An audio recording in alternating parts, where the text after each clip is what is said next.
This is Twisted Passages with award-winning author Marie Sutro.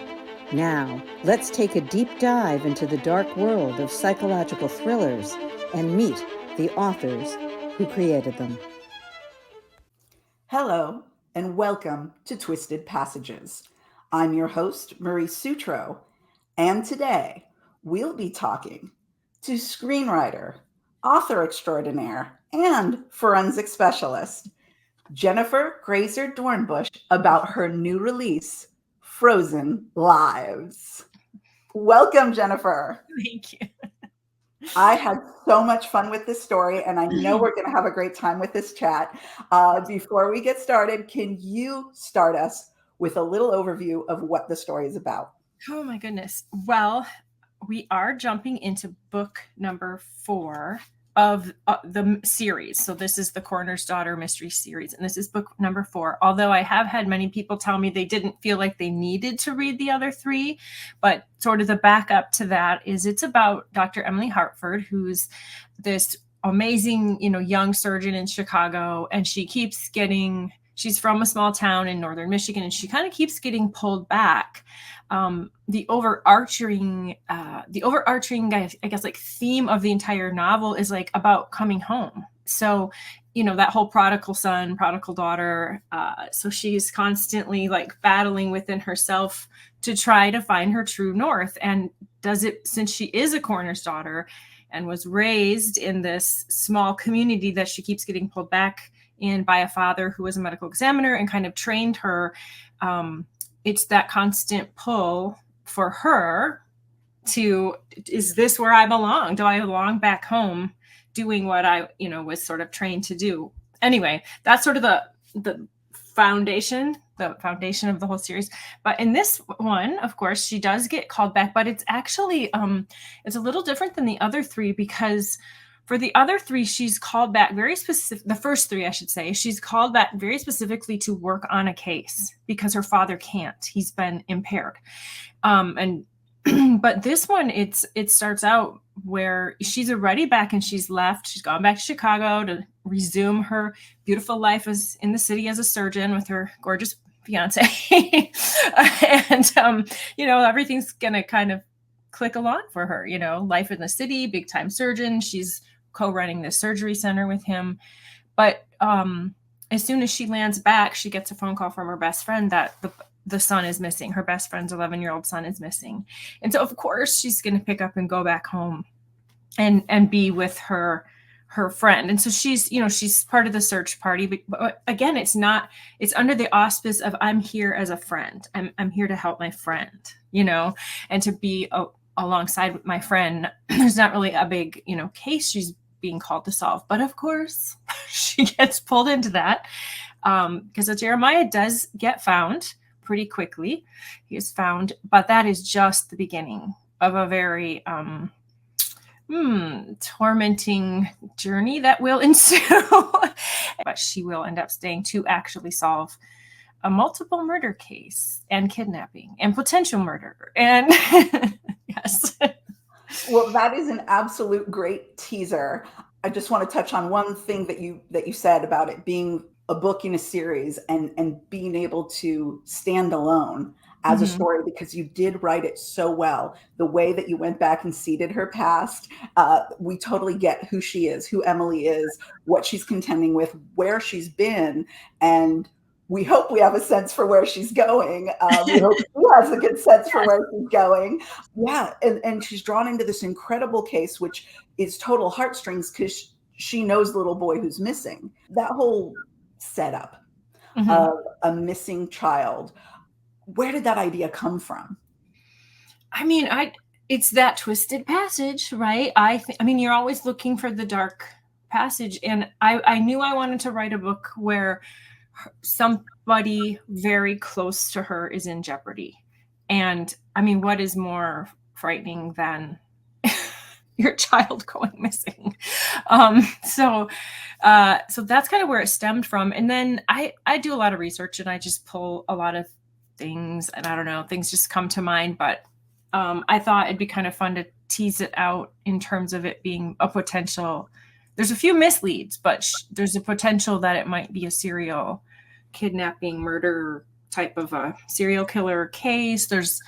I don't know, that's just sort of everybody's worst nightmare, I think. I remember when I was working in Chicago, at a social service agency, I didn't know this woman. It was a huge agency, but there was a woman in our agency. I was very young at the time.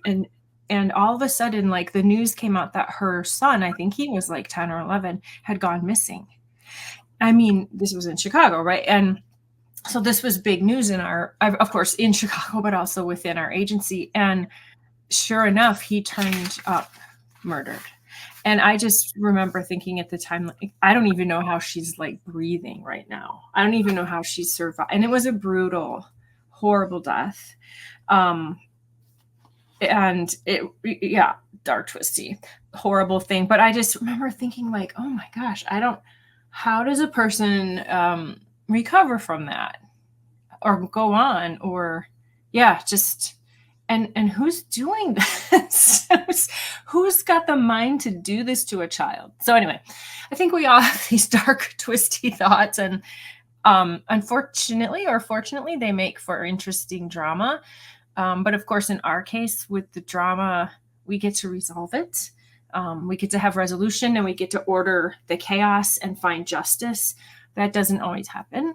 Like in the case of this woman, I don't know that they ever caught the person who murdered her son. So yeah, I think we like to read resolution stories. I think we do. Yeah, because I think we're all in one way or another touched by those kind of crimes and those kind of things we just don't understand. There's so many of those big questions in life, like, why do these things happen and how do they happen? And you're right, in real life, lots of times you can't just put a nice bow on it and deliver justice the way that, and you just start to question what is justice at some point, right? Because you can never bring that person back. So is it ever justice? Yeah. It's exactly. I mean, unfortunately, like the situation, like this coworker, this is not an isolated situation. I mean, we can just click on the internet and read, this happens all the time. And and I thought one of the things that you did so well, they would say good writers write with empathy. And one of the things you did so well is Jeremiah's mother, Jo. You showed us so many sides of this woman. There are pleasant sides, there are sweet sides, but there is a mother in pain. And you really went there. My guts were seizing. I mean, I was in knots sometimes hearing some of her dialogue and visually thinking, the scenes, what she was going through.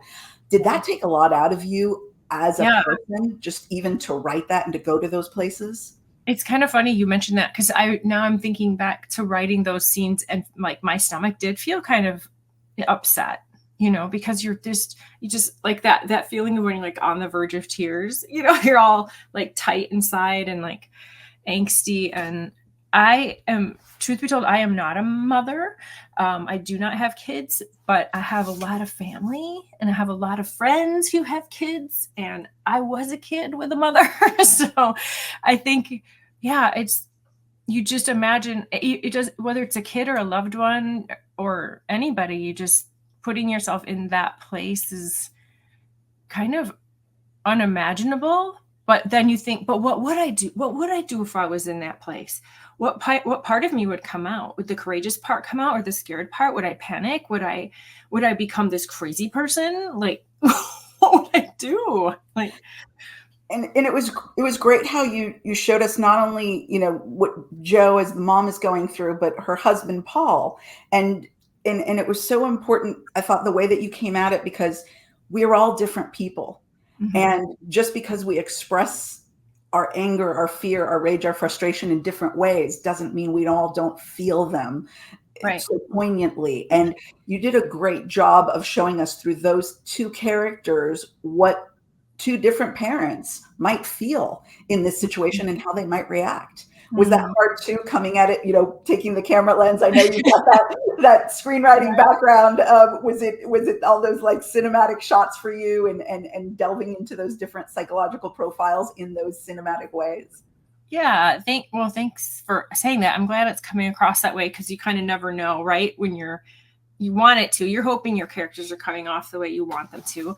I mean, Paul's always been, if you read like the other books, he's had a past. Like he's done some things that are not great. He's got a kind of a rough history himself, and he and Joe have a very long history since high school. And so, like, I think in general, men just have different reactions to grief, to trauma, to things like that. To kids, just raising kids. One of the best movies I ever have seen on this is this movie called Prisoners. And it's basically, it's funny because it's kind of a similar story. It's a brilliantly done, and it basically focuses on two sets of parents. Their daughters get kidnapped. So of the same, they're like, the daughters are best friends, and on a Thanksgiving day they go out to play and they end up getting kidnapped. And so you see how each parent reacts to the disappearance of their daughter, and they're all very distinct reactions. And then when you step back from the movie, you're like, which parent would I be? You start to like really look at the reactions they had, and at first you're kind of judging, and then you're like, but no, I totally get why that parent just shut down. Like one mother just completely shuts down and can't even get out of bed. The father, who's Hugh Jackman, he goes completely like ballistic. You know, he just goes full on warrior, and he's gonna do whatever he can. He's gonna break the law, and he does, to find his daughter. So yeah, that was always such a great character study for me as a writer, of like, wow, everybody really does. And also just growing up around death, because I grew up around a lot of death, and so you really do see how people react very differently to their grief, their trauma, whatever. I mean, when something very traumatic happens, people have very different reactions to it. And so it was anyway, I'm making this very long, but it was important for me to show the different reactions that people have. Even the killer that we'll meet there's a reason why he's reacting the way he does, and it's different than what Paul would do, or Joe, or Emily. So yeah, it's the paths we go down, the choices we make when something bad happens. Yes. Speaking of paths, you mentioned that you grew up a lot around death. Emily grew up. She's the coroner's daughter. Can you share a little bit with the audience about what you meant about that, and what that means, and why you chose to have Emily share that unique background of being around death as you grew up? Mm-hmm. So, they say you write what you know. So I am a coroner's daughter, and I have two sisters who are also coroner's daughters. And we all grew up around death. My father was a medical examiner for 3 counties in northern Michigan, and the office for those counties was in our house. So not only the items of forensic and investigation and death investigation were around us, but the people of that world were. So morticians, detectives, other investigators, family members of victims or the deceased would be at our house to pick up whatever they needed to pick up, or at the process of that. So anyway, that's kind of there's a lot more to unpack around all that, but it was, from a young age, we were brought into this world of death investigation, and that death is a normal part of life. And there's many facets that we saw around this. And it wasn't a particularly murderous county. It's not like Agatha Christie, where, people were dying every week, or being killed every week. They were dying every week, but just not murder.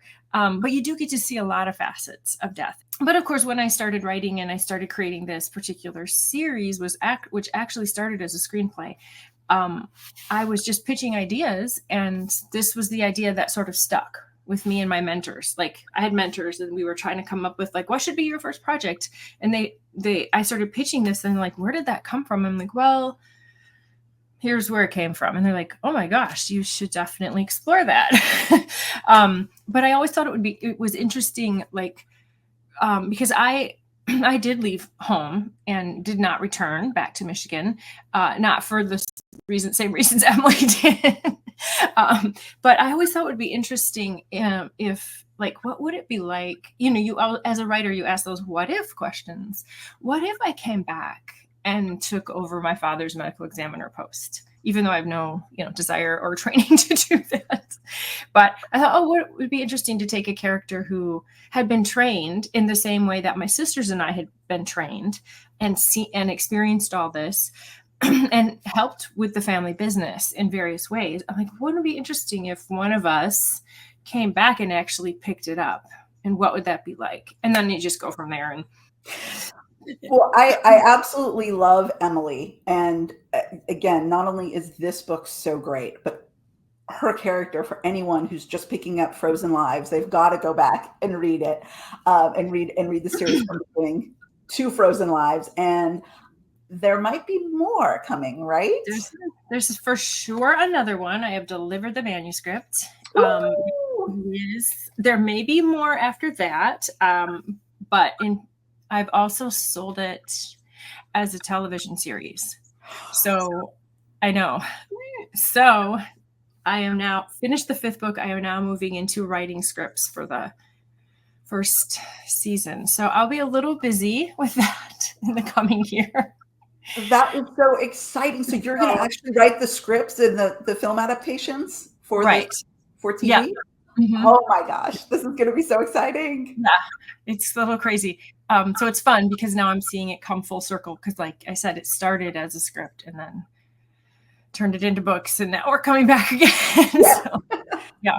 And it's interesting to, like, as I'm starting to plot it out, like how you do have to make different choices on screen versus book, and it'll be interesting to see how it goes. I just can't wait, because your writing is so cinematic. So, and your characters are so compelling, and the way that your palette that you paint with is amazing. So I'm so glad that you're the one writing the scripts. Me too. It's a blessing. It's a dream come true, quite honestly. So that is. I will have help. I mean, it's not, I'll have a team, but mostly I get the first stab at it. Oh, phenomenal. Phenomenal. Yeah. I wanted to ask you, one of the things that kept popping up in my mind as I was reading the book was the word compatibility. And part of it was what you alluded to before, that Emily she's kind of got a foot in both worlds, right? She's got a foot in her big city life in Chicago that is very well developed, and she's worked hard to be where she is. But then she still has this foot in not just the past, but in real relationships, strong community ties that she has. And kind of this question is, what is her compatibility? Where should she be? Is she the city girl? Is she the country girl? Right. And then there's compatibility time after time in relationships, whether it's her personal relationships, whether it's the relationship of the parents that we see, even potentially some sibling relationships. What was it about that? Was it just the traditional, hey, I want to create conflict, like a good writer, and leave the reader with something to constantly chew on for suspense? Or were there some things that you liked exploring in the way that humans look at their lives, develop their lives, and interact with each other, and where we find compatibility? Yeah, it's such a great question. I mean, it's definitely both. I mean, you're always, as a writer, looking for ways to amp up the conflict, whether it's interpersonal or the plotting with the crime or whatever. I'm always trying to make that better and, more suspenseful and deeper.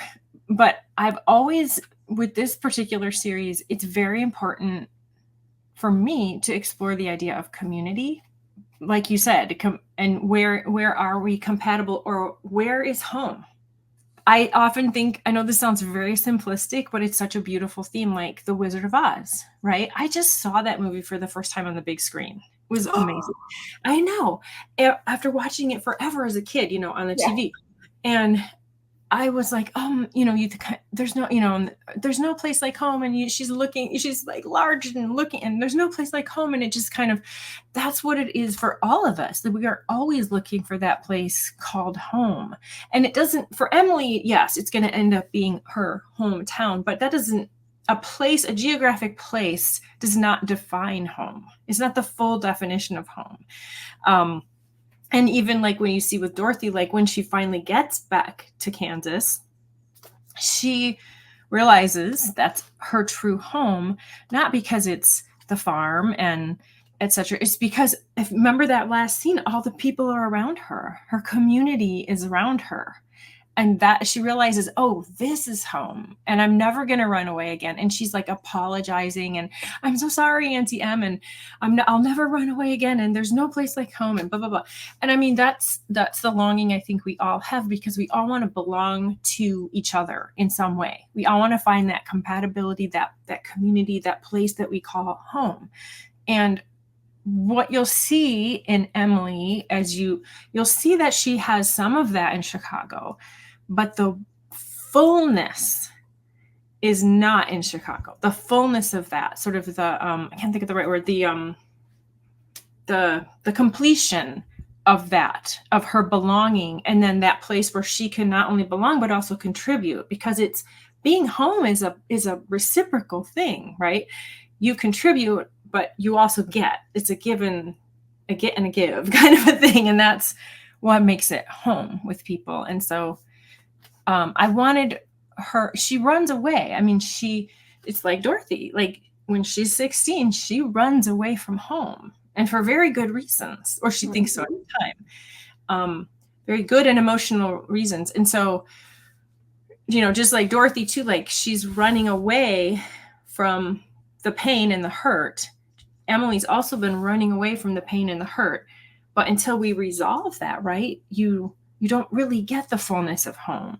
So anyway, that's a very long explanation. Just think of the Wizard of Oz. No, I absolutely love it. And the way you really took it to that home issue, it is so true, because it can be anywhere. You get the sense that Emily's poor. She could pick those folks up and bring them to, I think, some people talk about, they make reference to Thailand, I think, if I remember correctly, right? They could go to Thailand. They could go to, the other place was Iceland was mentioned. They could go to any of these amazing places. And she'd be good if she has her core around her. Yeah.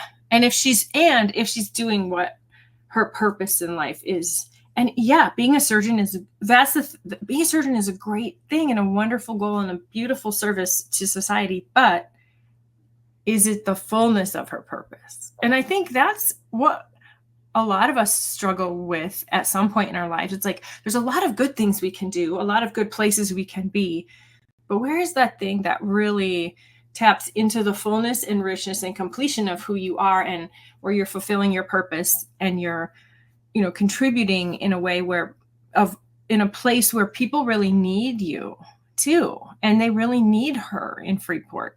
Yes, there's a lot of surgeons in Chicago. She's needed, but she's more needed in this place. She's got a very unique skill and a very unique skill set. And so it's most complete for her in this place where they really need her, and she needs them. And I think that's one of the most beautiful things about this story, because as much as you gave us a wonderful puzzle and amazing characters and a fascinating, suspenseful, twisty plot, you gave us a lot to consider about ourselves, because we don't walk away from this book without closing the pages and thinking, who am I? What would I do in these situations? Am I at the place where I should be in my life? Am I content? Am I in my home? So absolutely a wonderful job, Jennifer. Thank you so much for such a wonderful story. Thank you, Marie. Thank you. Now, for your existing fans and for all the fans out there who are going to find Frozen Lives, go back and read the rest of the series and then be waiting to binge watch as soon as Emily gets on TV. Coming soon in 2 or 3 years. Yes. Where's the best place for folks to find out what's going on for you right now? Yeah. So my website is the Clearinghouse for Everything, jenniferdornbush.com. Simple. And yeah, you can find my socials there. You can sign up for my newsletter. You can find all the books. You can find lots of fun forensic stuff. I'm going to be opening a store soon. So it'll be like fun forensic corner type. Yeah. Coroner's daughter type things. I will be all over that and cannot Yeah. wait. And we'll be probably like stalking your website, waiting for that to come out. It's been so fun to build it. Like, oh my gosh. So like, for instance, this little red jacket that she wears is on every book. I didn't pick it, but my friend found this on Amazon. She found the actual red jacket. I mean, to the T. And she sent me the link and I'm like, I need Emily's red jacket. So you do. We all need Emily's red jacket. So it will be on the store. And sort of her tagline is like, home is where the bodies are. So there'll be a lot of like home is where the bodies are themed things. So well, I am excited. And for folks who want to learn more, you also have a book out on forensics, which I purchased when I had the great luck to meet you in Tucson at Tucson Festival of Books. And I'm still hoping that I'm sending out all the good vibes for the cutest little goat in the world named Milagro that we met. Oh, that's right, Milagro. I think he's probably thriving. Yes, I have no doubt about it. I'm just wishing you could somehow find Milagro for that first premiere of the Coroner's Daughter TV show. I mean, I feel like he should be there, don't you? Maybe Emily needs goats on her farm. Maybe she needs some goats in the orchard. Yes, just free roaming. Yep, just eating the grass and keeping it trim. Well, Jennifer, it has been an absolute joy, and as fun as it's been talking to you, reading Frozen Lives was just as fun. Thank you again. It is an absolutely wonderful read. Can't wait for the show. Thank you so much. And thank you all for joining us on this episode of Twisted Passages. We hope to see you next time.